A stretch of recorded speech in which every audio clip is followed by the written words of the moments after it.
Even if you have a trust and everything's buttoned up, you can avoid probate. If there are creditors, they have a year, well, in California, they have a year after date of death to file a probate to get their creditor claim paid. In Nevada, it might be a little bit different time-wise, but I presume it works the same.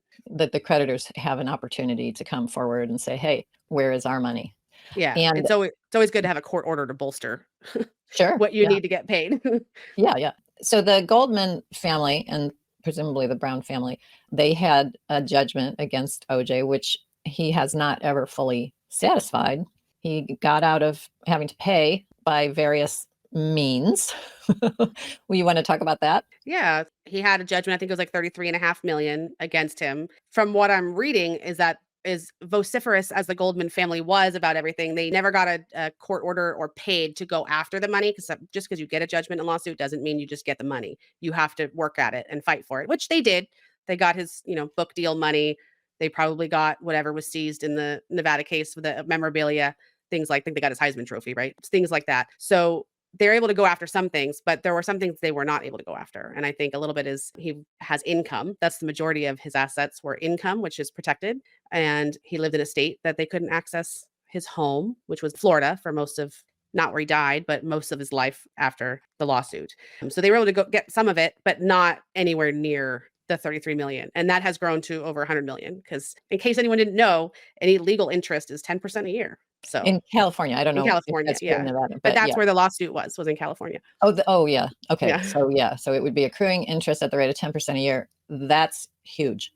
That is huge. So the income that he had was, I don't think he had any employment after all of this, but he I had doubt it. pensions. He had his pension from the NFL. He had a pension from Screen Actors Guild. He had Social Security. All of that retirement income is also protected from creditors. That's federal law. So they couldn't get that. The only thing they could have gotten would have been assets.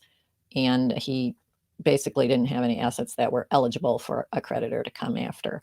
And so the plaintiffs were thwarted. The Goldman and the Brown family were thwarted. So now is their opportunity. Do we know what there is? It doesn't say.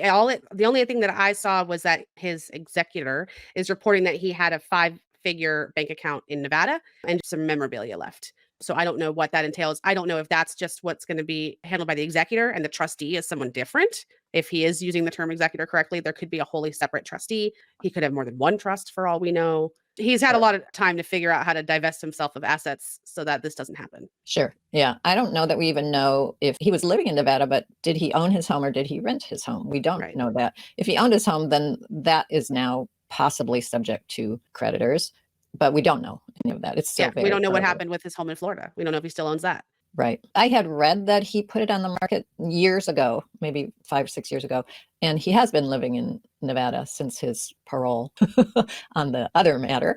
So we don't know. It's all speculation at this point. I'm sure that you and I will be talking about this as facts come out.